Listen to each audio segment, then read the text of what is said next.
이 본문 가지고 오늘은 섭리신앙, 첫 번째로 하나님의 섭리 아래에 살아가기, 섭리신앙에 대하여서 은혜를 나누겠습니다. 한 왕이 신하와 함께 사냥을 나갔다가 손가락을 다쳐서 한쪽 손가락을 절단하고 잃어버렸습니다. 속이 상한 왕이 속이 상해가지고 있으니까 곁에 있던 신하가 말을 합니다. 왕이시여, 너무 상심하지 마소서. 무슨 일이든지 하나님은 유익을 주십니다. 이렇게 말을 했습니다. 왕은 그 신하의 말을 듣고 네가 아파보지 이러면서 열받아서 그 신하를 물이 없는 깊은 웅덩이에 던져버렸습니다. 그런데 잠시 후에 산적대가 들이닥쳤습니다. 그래서 왕을 사로잡아서 산적대가 산 꼭대기로 끌고 갔습니다. 그 산적대들은 그들의 신에게 인신공양 제사를 드리기 위하여서 제물을 사냥하러 나왔다가 그 왕을 발견하여 붙잡아 간 것입니다. 그런데 이제 제물로 인신공양을 하기 위해서 그 몸을 훑어보는데 보니까 그 왕의 몸에 손가락이 하나 없는 것입니다. 그건 제물이 안 돼요. 그래서 흠이 있다 해서 제물 자격이 안 된다 하여 다시 돌려 보내었습니다. 왕은 곧장 웅덩이로 달려가서 그 신하를 꺼내어 주면서 자신의 경솔함에 대하여서 사과를 했습니다. 그러자 신하는 다시 말을 합니다. 왕께서 저를 우물에 던지신 것, 웅덩이에 던지신 것이 제게는 유익되었습니다. 그렇지 않았다고 한다면 아마 제가 인신공양 제물이 되었을 것입니다. 왕의 손가락을 잃어버린 것, 신하가 억울하게 웅덩이에 빠져진 것, 이 모든 것이 그들에게는 유익한 것이 되었습니다. 하나님의 하시는 역사에는 이런 일들이 너무나 많습니다. 성경은 이런 일들로 가득 채워져 있습니다. 요셉은 형들에게 미움을 받아서 깊은 웅덩이에 던져졌습니다. 노예로 팔려서 애굽으로 끌려가 13년 동안의 노예의 긴 고난의 시간을 보내야 했습니다. 그런데 이 고난의 긴 시간들이, 그 모든 것들이 나중에 보니까 요셉에게는 모두가 다 유익된 것이 되었습니다. 우리는 고난을 바라지 않습니다.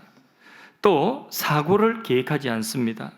악을 의도하지 않습니다. 그러나 우리는 살아가면서 고난을 만나고 사고를 만나고 또 악이 우리에게 공격하고 그리고 그 악으로 인하여서 우리가 고통받기도 합니다. 그런 고난이, 그런 사고가, 그런 악이 우리에게 유익되게 작용할 수 있습니다. 그 이유가 무엇일까요? 그 이유는 그것을 합력하여 선을 이루시는 하나님의 섭리 때문입니다. 하나님의 섭리라고 하는 것은 화면을 한번 보시고요, 섭리의 정의를 이렇게 내릴 수가 있습니다. 하나님께서 모든 피조물을 보존하시며 세상에서 일어나는 모든 일에 협력하시며 그리고 만물을 그 정해진 목적대로 통치하시는 하나님의 사역을 섭리라고 할 수 있습니다. 다시 말해서 하나님은 하나님이 창조하신 모든 세상을 지금도 내버려 두는 것이 아니라 하나님이 붙잡고 보존하고 계시는 것입니다. 일들이 일어나는 모든 작용들 속에 개입하여 협력하고 계십니다. 그리고 하나님의 목적이 이루어질 수 있도록 통치하시는 것입니다. 이 모든 것들을 한마디로 섭리다, 하나님의 섭리다. 그런데 오늘 말씀을 통하여서 하나님께서 섭리를 이루시는 세 가지 방식을 제가 말씀을 드리고자 합니다. 여러분 잘 들으시고 하나님의 이 섭리를 믿음으로 우리 각자에게 주어진 그 현실에서, 내가 지금 만난 그 문제 속에서 그 현실과 그 문제를 오늘 하나님의 섭리를 믿는 그 믿음으로 승리하고 그리고 넉넉히 이겨낼 수 있는 능력이 되기를 주님의 이름으로 축복합니다. 자, 첫 번째, 하나님의 섭리는 일반적으로 수단을 통하여서 역사하십니다. 자, 수단을 통하여 역사한다는 것이 무슨 말일까? 수단이라고 하는 것은 이런 것입니다. 우리의 재능, 우리의 지식, 우리의 생각, 우리의 말, 우리의 준비됨, 우리의 순종, 이런 것들과 같은 것을 수단이라고 합니다. 그래서 하나님은 예를 들자면 바울의 지성, 바울이 공부 많이 한 사람이에요. 바울이 공부한 것, 그 많은 지성, 이 지성을 하나님은 수단으로 삼아서 이 바울이 예수님의 복음을 아주 기가 막히게, 아주 정확하게 그렇게 잘 정리하여 성경에 기록하게 하신 것입니다. 그래서 복음이 바울에 의해서 성경에 명확하게 기록되어진 데는 하나님이 뭘 수단 삼으셨냐면 바울의 그 조직적인 머리, 바울의 그 지성, 공부 많이 한 것, 구약 성경 꿰고 있는 것, 이런 모든 바울의 지성을 수단으로 삼으셔서 복음을 정리하고 성경에 기록하게 하신 것입니다.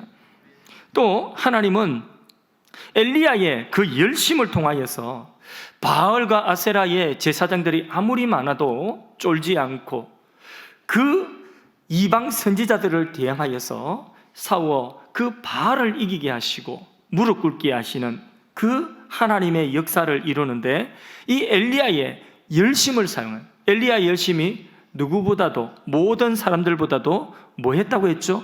엘리야 자신의 고백이에요. 열심이 특심이었다고 했어요.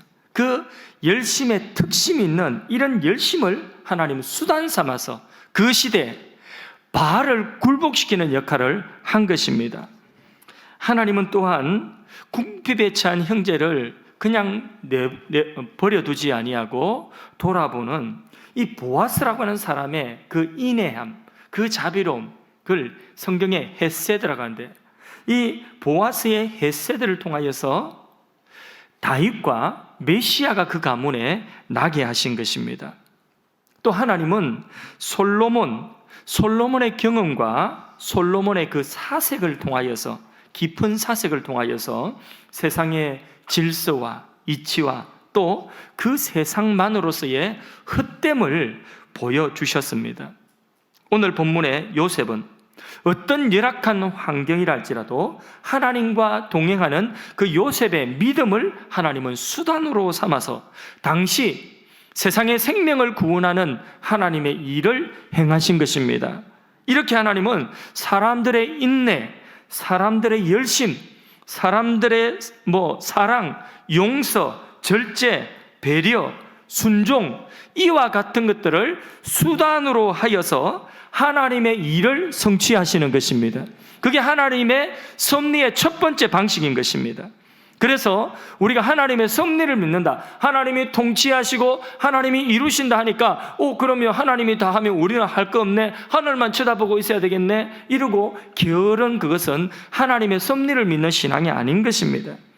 하나님의 섭리를 믿는다고 한다면 우리는 하나님이 나를 통하여, 나를 수단으로 하나님의 일을 성취하실 것을 믿고 더 많이 준비하고 할 수 있는 모든 역량을 다하여서 순종하는 것입니다. 내게 주어진 일에 최선을 다하여 성실하게 사는 것입니다. 왜냐하면 우리의 이런 모습이 하나님의 섭리를 이루는 뭐가 된다고요? 수단. 그래서 우리가 더욱 하나님의 일에 귀하게 쓰임받을 수 있기 때문에 우리는 섭리를 믿는다면 나태해지는 것이 아니라 오히려 더 열심히, 더 순종하며 우리의 있는 힘을 다하여, 최선을 다하여 살아가야 되는 것입니다. 두 번째, 하나님의 섭리는 수단 없이 또는 수단을 넘어서 역사하고 있습니다. 자, 수단이 없다는 것은 무슨 의미냐? 우리가 어떤 의도나 의지를 가지지 아니하고 또 우리의 행위하는 것이 없이, 그러니까 우리의 행위와 상관없이 우리가 행하지 아니하여도, 이런 뜻이에요. 그래서 하나님은 수단이 없이도 얼마든지 하나님의 일을 행하시는 것입니다. 어떤 내가 노력하고 땀 흘리지 아니하여도 어떤 때는 기도만으로, 내가 행동하지 아니하여도 기도만으로 하나님의 뜻을 이루시는 그런 일들도 하나님의 섭리 가운데 있다는 것입니다. 예컨대 조지 뮬러 목사님은 고아들의 아버지라고 하죠. 이분은 하나님께 오직 기도만으로, 인간적인 수단 그런 것들을 사용하지 않고 기도만으로 그 당시 2,000명의 고아를 먹이는 일을 하였습니다. 자, 식사 시간이 다가왔습니다. 아이들은 먹기를 기대하며 식탁에 둘러앉았습니다. 그 많은 고아들이 둘러앉아 있는 그 식탁에 먹을 것은 아직 아무것도 없었습니다. 그러나 조지 뮬러 목사님은 곧 먹게 될 음식을 두고 감사의 기도를 하였습니다. 감사 기도가 끝나니 그때에 빵집 주인이 빵을 한 것 가지고 들어오는 것입니다. 그리고 그 주인이 빵을 가지고 들어온 그 이유를 보니까 전날 밤에 하나님이 그분의 마음에 감동을 주셔서 고아원에 빵을 구워줘야 되겠다. 그래서 밤새 빵을 구워서 가져온 것입니다. 참 희한한 일이죠. 그런데 그걸로 끝나지 않습니다. 또 노크가 있습니다. 노크 소리 문을 여니 이번에는 우유 장사가 우유를 한 것 가지고 들어오는 것입니다. 우유 배달을 하던 수레가 마침 고아원 앞에서 수레바퀴가 고장이 나서 더 이상 움직일 수가 없는 것입니다. 옮길 수 없고 날씨는 덥고 이 우유가 다 상할 것 같기 때문에 바로 앞에 있는 고아원에 이 우유를 다 가지고 들어오는 거예요. 2,000명이 넘는 고아들이 빵과 우유를 매번 이런 식으로 조지 뮬러 목사님의 기도만으로 먹여 살린 일화가 그 역사에 기록되어져 있습니다. 이렇게 하나님께서는 인간의 어떤 행위, 수단 없이도 하나님은 일하시는 것입니다. 사실 복음이라고 하는 것이 그렇습니다. 우리를 구원하신 복음의 사건도 우리의 행위 없이, 우리의 행위와 상관없이, 우리의 의도와 상관없이 하나님의 긍휼과 하나님의 사랑으로 예수님이 나를 대신하여 이 땅에 오셔서 십자가에서 손과 발에 못 박히시고 내 죄를 담당하심으로 그분의 생명의 값을 지불하여 나의 행위와 상관없이 주신 구원인 것입니다. 그게 복음인 것입니다. 그래서 우리는 이 복음의 혜택을 잊고 있지 않습니까? 요 호세아 1장 7절 말씀, 구약성경에 호세아 1장 7절 말씀에도 이런 말씀이 있습니다. 같이 한번 화면 보고 읽어보겠습니다. 그러나 내가 유다 족속을 긍휼히 여겨 그들의 하나님 여호와로 구원하겠고 활과 칼이나 전쟁이나 말과 마병으로 구원하지 아니하리라 하시니라. 자, 여기 보세요. 활과 칼과 전쟁과 말과 마병으로, 이건 뭐죠? 인간의 수단으로. 자, 이런 수단으로 하나님은 나라의 위기에 처한 유다 백성을 구원한 것이 아니라는 거죠. 오직 여호와의 이름으로 그들을 구원하셨다는 것입니다. 싸우지 아니하여도 하나님이 대적들을 물리쳐 주시고 보호하여 주셨다는 것입니다. 공경에서 건져 주셨다는 것입니다. 우리가 힘쓰지 아니하여도 하나님은 우리의 수단과 상관없이 하나님은 우리를 공궁에 처할 때에, 수렁에 빠졌을 때에 하나님 건져주시는 그 역사, 그게 바로 뭐냐? 하나님의 섭리가 수단 없이도 이루어지는 섭리라는 것입니다. 이런 일들이 우리에게 있습니다. 우리가 또한 의도하지 않아도 우리의 열심, 이런 것들이 없는 곳에도, 우리의 행위가 전혀 개입되지 않는 곳에도 하나님의 일은 이루어집니다. 하나님의 섭리, 사실 인생의 많은 부분은 이런 수단 없이 그냥 이루어지는 일들이 많이 있습니다.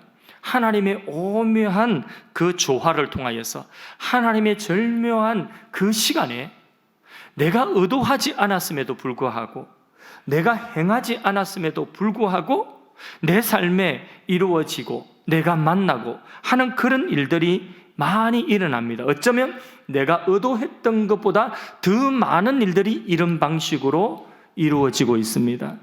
그것을 세상 사람들은 뭐라고 하느냐? 우연이다. 우연히 그렇게 되었다. 이렇게 말을 합니다.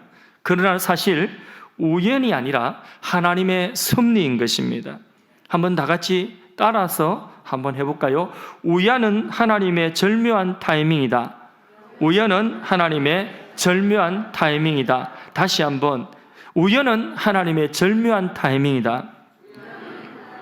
절묘한 타이밍이다. 아멘. 예를 들자면, 자, 히브리 아기가 태어났어요. 남자 아기는 죽여야 돼요. 그렇게 태어난 아기가 모세예요. 부모가 갈대 상자를 엮어서 눈물을 흘리면서 아기를 그 갈대 상자에 집어넣고 날강에 띄어보냅니다. 이제는 부모의 손에서 떠난 것입니다. 아그밥이 될지 아나콘다 밥이 될지 물에 빠져 죽을지 알 수 없는 거예요. 이제는 손에서 놓았어요.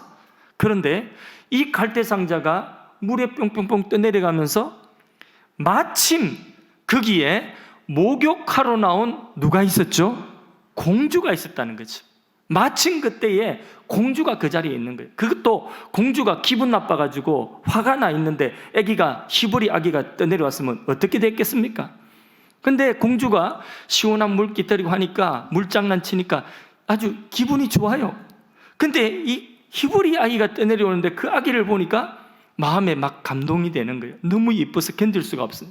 어느 정도 예쁘느냐? 아들 삼아야 되겠다, 양자 삼아야 되겠다, 여기까지 마음이 드는 거예요.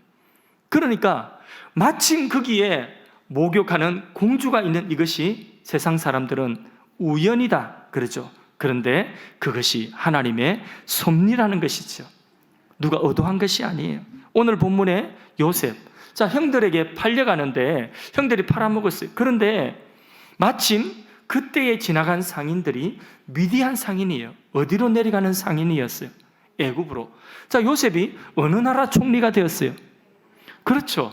애굽의 총리가 되어진 데에 애굽으로 자기 의도와 상관없이 애굽에 팔려 내려가는 데에 마침 그때에 애굽에 내려가는 상인이 온다. 이거는 우연이라고 생각하죠. 그런데 그런 것도 우연이 아닌 것입니다. 요셉이 누명 쓰고 감옥에 들어갔는데 그 감옥에, 요셉이 감옥에 있을 때 마침 누가 투옥됐습니까? 왕의 술 맡은 관원장이 투옥된 것입니다. 이게 사람들은 우연이라 하겠지만은 우연이 아니라 하나님의 섭리입니다. 룻이 자기 시어머니 나오미를 공양하기 위해서 먹을 것 없으니까, 배고프니까 남의 밭에 이삭을 주우러 갔습니다. 남의 밭에 이삭을 주우러 마침 어느 밭에 들어갔는데 그 밭이 마침 누구의 밭이에요? 보아스. 그 밭에서 보아스와 만나서 딴딴따단 이래 된 거예요. 그래서 거기에서 누가 나왔어요? 예수님, 다윗도 나오고 예수님도 그 가문에서 나오게 되는 것입니다. 여기에 의도된 것은 하나도 없어요. 우연처럼 보이는 것입니다. 그런데 우연이 아니라 하나님의 섭리였다. 우리 처남은 군대에서 장교로 있었는데 휴가 나왔습니다. 휴가 나와서 먼 거리를 이제 기차를 타고 내려오는데 기차에 자기 바로 빈자리 그 옆에 마침 아리따운 아가씨가 거기에 앉는 거예요. 마침. 그래서 바로 그 아가씨가 저희 처나무댁이 되었다는 것이죠. 이게 우연이 아니에요. 하나님의 섭리인 것입니다. 여러분들도 잘 생각해 보세요. 그때, 과거에 그때 그 장소에서 마침 누가 나왔죠? 지금의 그 남자가 누구였죠? 그 여자가 누구였죠?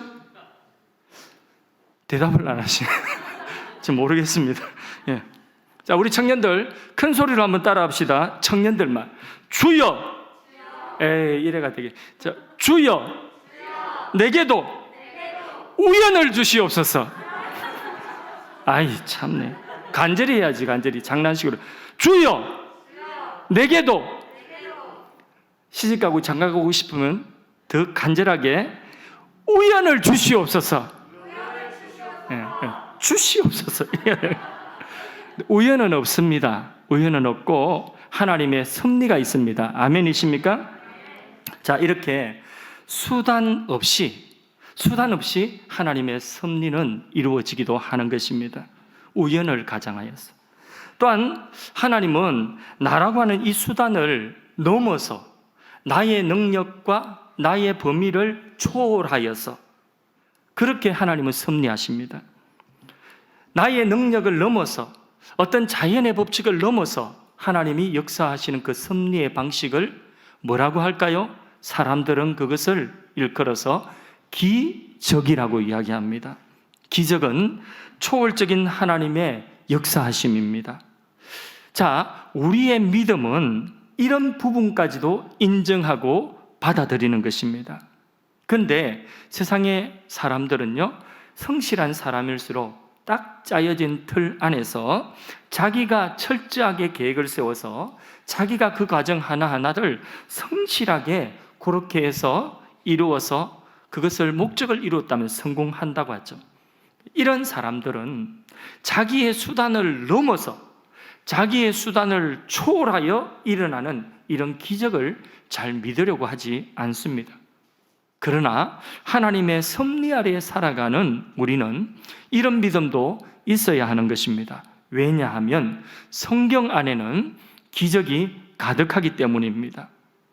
우리가 믿는 예수님의 존재 자체도 동정녀에게서 났어요. 그분이 죽음에서 부활하였어요. 이 모든 것들이 기적이에요. 우리가 구원받고 하나님의 자녀된 그 트 자체가 뭐냐? 기적 위에 세워진 것입니다. 인간의 수단 너머에 초월한 하나님의 특별한 능력이 개입하여서 이루어진 기적이란 말입니다. 그래서 우리의 손길이 닿지 않는 곳에도, 우리가 깊은 절망 가운데 있을 때에도, 혹은 우리가 간절한 믿음의 기도를 드릴 때에도 하나님은 오늘 우리 능력을 초월하여서, 오늘 자연의 법칙까지도 어떤 때는 초월하여서 기적을 베푸시고 우리 삶에 개입하여 하나님의 일을 이루시는 줄로 믿습니다. 자, 이렇게 하나님의 섭리가 이루어지는 방식 두 번째는, 자, 수단 없이 또는 수단을 초월하여 이루어지는 것입니다. 또 세 번째, 마지막입니다. 하나님의 섭리는요, 수단을 거스려서 역사하기도 하는 것입니다. 자, 이게 무슨 말일까요? 수단을 거스린다는 말은, 이거는 정확히 오늘 우리 본문에 창세기 50장 요셉의 형들이 요셉 앞에 무릎을 꿇고 자기들의 죄를 용서해달라고 두려워 떨고 있는 그 형들에게 요셉이 한 말, 오늘 읽은 본문에 정확하게 하나님의 섭리는 수단을 거스려서 역사하신다는 것을 정확하게 기록하고 있습니다. 자, 20절을 한번 읽어보겠습니다. 오늘 본문 20절 합독하십니다. 당신들은 나를 해하려 하였으나 하나님은 그것을 선으로 바꾸사. 여기까지. 자, 당신들, 형들은 지금 요셉을 뭐 하려고 했죠? 해하려고 했습니다.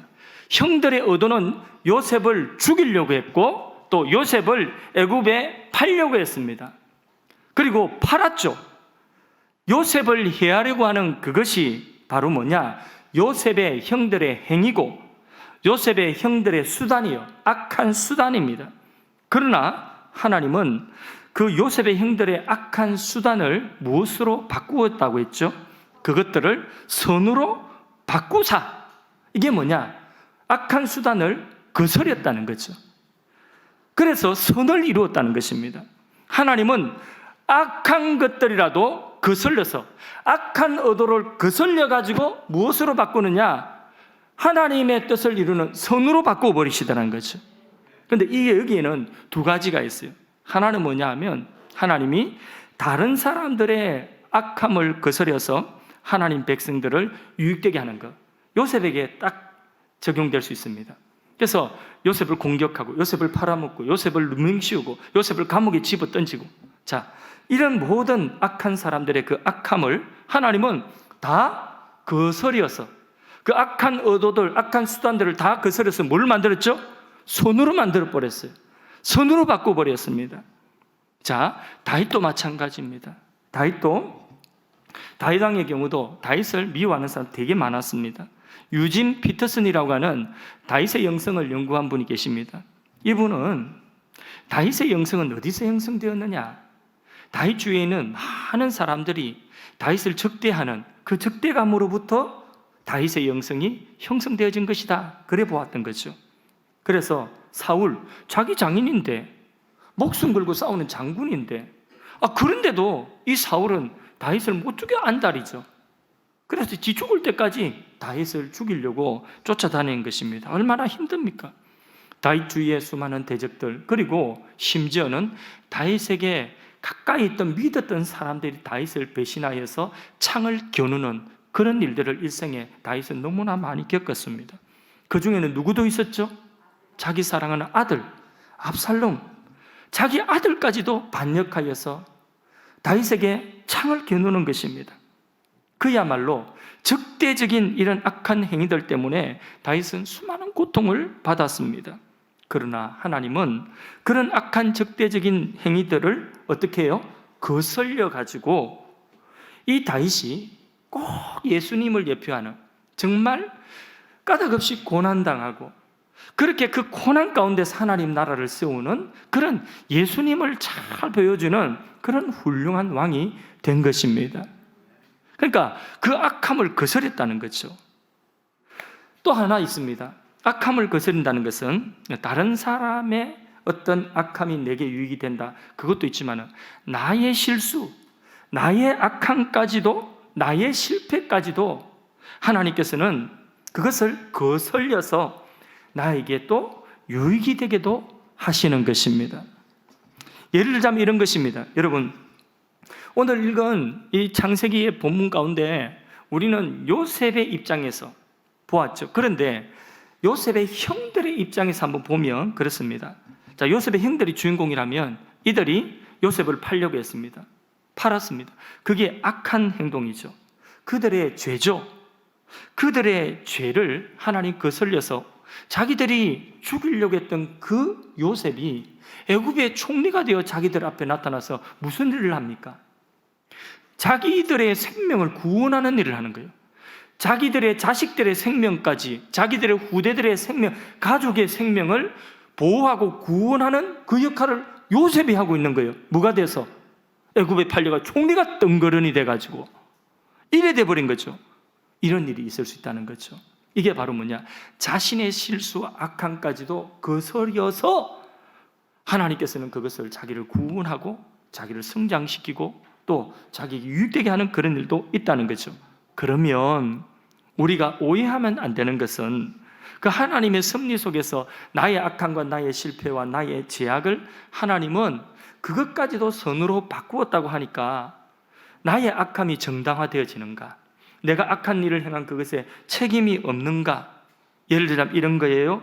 형들이 요셉 보고, 야, 네 총리 된 것은 다 우리 덕이야. 내가 너 팔아먹어서 너 총리 된 거야. 이렇게 말할 수가 없다는 것이죠. 잘못됐다는 것이죠. 악한 것은 악한 거예요. 자, 요셉이 현재 지금 총리가 된 그 결과를 보고 자기들이 저지른 그 악까지도 선으로 인정한다. 그건 착각이라는 거죠. 정확하게 표현을 하면 하나님은 나의 실수, 나의 실패, 나의 악함까지도 거슬려서 하나님은 선을 이루신 것입니다. 그래서 하나님의 섭리를 깨달으면 자신의 뒤를 돌아보면서 내가 지금 이 은혜를 입고 있는 것은, 내가 이 혜택을 입고 있는 것은, 그것은 내 잘난 것 하나도 없고 하나님의 은혜다, 그거라는 거죠. 내가 그렇게 못됐게 했는데도, 내가 그렇게 실수하고 내가 그렇게 실패했음에도 불구하고 하나님 나를 버리지 아니하시고 하나님 나를 떠나지 아니하시고 나를 구원하셔서 이 모든 것들이 합력하여 선을 이루도록 하시고 나의 실수와 실패 투성임에도 불구하고 나는 받을 수 있는 자격이 없는 자임에도 불구하고 하나님이 나에게 이런 호의를 베풀어 주시니 이게 다 뭐라고요? 하나님의 은혜라고 하는 것입니다. 그래서 하나님의 섭리의 신앙을 가진 자는 하나님 앞에 감사할 수밖에 없는 것입니다. 자, 이제 말씀을 맺습니다. 세 가지입니다. 다시 말씀 정리합니다. 첫째, 하나님의 섭리 아래 살아가는 우리의 삶의 첫 번째 자세, 하나님은 나라고 하는 이 수단을 통하여서 하나님은 역사하십니다. 또 그렇게 하기를 원하십니다. 그렇기 때문에 우리는 주어진 삶에 최선을 다해야 되는 것입니다. 성실해야 되는 것입니다. 순종해야 되는 것입니다. 죽도록 충성하고자 그런 소망이 우리에게 있어야 되는 것입니다. 왜? 그런 나를 통하여서 하나님이 하나님의 일을 이루신다는 것입니다. 그렇게 될 때에 우리는 하나님께 존귀하게 쓰임받는 자가 되는 것이죠. 이것은 하나님을 우리 앞에 모시고 살아가는 삶인 것입니다. 이게 사실 가장 분명한 거예요. 그런데 두 번째, 하나님의 섭리 아래 살아가는 삶의 두 번째 자세, 우리의 의지나 우리의 노력, 수단 없이 또는 우리의 수단을 넘어서 하나님은 우리를 위하여 일하신다는 것을 믿어야 한다는 것입니다. 우리가 때로 앞에도 하나님이 아니 계시고 뒤에도 아니 계시고 그때는 어디 계셔요? 위에 계신 거죠. 위에. 그래서 때로는 우연처럼 보이는 일들을 통하여서도 하나님께서는 절묘한 타이밍에 절묘하게 사건들을 조합하여서 우리에게 하나님의 일을 펼쳐주시는 것입니다. 또 예외적으로 필요할 때는 하늘의 문을 여시고 우리가 간절히 기도할 때에 하나님은 놀라운 능력으로 우리 삶에 개입하여서 기적이라고 하는 것을 베푸시며 우리 가운데 역사하여 하나님 뜻을 이루게 하시는 것입니다. 그래서 우리는 최악의 경우를 할지라도 희망을 잃지 않고 어디를 바라봐요? 위를 바라보는 거예요. 하나님이 행하실 그 위를 바라보며 살아야 하는 것입니다. 그래서 하나님을 위에 모시고 살아가는 삶, 이게 섭리 아래 살아가는 삶의 두 번째 자세. 세 번째, 하나님의 섭리 아래 살아가는 우리의 세 번째 자세는 뭐냐? 자, 요셉을 보면 다시 13년 동안 고난을 받으며 의미를 알았어요? 몰랐어요? 고난의 의미를 몰랐습니다. 그저 주어진 현실 속에서 인내하며 죽게 하듯 살한 것이죠. 그 고통의 시간들이 다 지나고 이제 총리가 되었고 자기의 발 앞에 형들이 무릎 꿇고 있습니다. 그 형들을 만났을 때 형들이 두려워할 때에 요셉이 자신이 일찍이 꾸었던 그 꿈도 생각하면서 하나님의 섭리를 깨닫는 거죠. 아하, 이렇게 하나님이 역사하셨구나. 그러면서 그 섭리를 깨닫고 요셉은 복수가 아니라 그 마음에 응어진 그 복수를 형들한테 하는 것이 아니라 용서와 화해의 선언을 오늘 읽은 본문에 하고 있는 것입니다. 형들이여, 나를 팔았음을 인하여서 두려워하지 마소서. 형들은 나를 팔았다 할지라도 하나님은 그것을 선으로 바꾸사 오늘과 같이 나로 세상의 생명을 구원하게 하셨나이다. 내가 하나님을 대신하리이까 내가 형들과 형들의 가족들을 돌보리이다. 하나님의 섭리를 믿는 신앙이죠. 이게 바로 멋지지 않습니까? 우리도 요셉처럼 고난의 의미를 다 모르고 살아갈 때에 그때는 하나님 우리 뒤에 계신 거예요. 그래서 하나님이 뒤에 계시기 때문에 안 보이는 것입니다. 하나님이 안 보이니까 얼마나 답답합니까? 어두운 시간입니다. 그러나 결국 하나님은 그 악한 자들의 대적과 공격, 그 악한 수단까지도 거스려서 하나님의 큰 일을 펼치고 계시는 것입니다. 이런 하나님의 섭리를 우리가 경험을 해보세요. 경험하면 그 신앙은 더 크고 더 깊어지는 줄로 믿습니다. 섭리를 믿는 신앙은 오늘 현실 앞에서 두려워하지 않습니다. 실망하지 않습니다. 남을 원망하지 않습니다. 불평하지도 않습니다. 불신하지 않습니다. 섭리를 믿는 신앙, 오늘 저와 함께 그 섭리 아래, 하나님의 섭리 아래 살아가는 삶의 그 풍성함을 믿고 기대하면서 원망 대신에, 좌절 대신에 믿음을 가지고 감사하며 희망을 가지고 조금 더 인내하며 염려를 주님 앞에 내려놓고 기도하며 전진해 나가지 않으시겠습니까? 우리 잠깐 기도하겠습니다. 기도 이후에 우리 손주현 집사님 특송하시겠습니다. 특송 준비합니다. 잠깐 기도하겠습니다. 하나님, 섭리를 믿는 신앙으로 살게 하시고 더욱 삶의 열정과 준비와 최선을 다하게 하여 주옵소서. 우연도 기적도 하나님 섭리 속에 있음을 믿사오니 위로부터의 하나님의 역사를 기대하며 오늘도 기도합니다.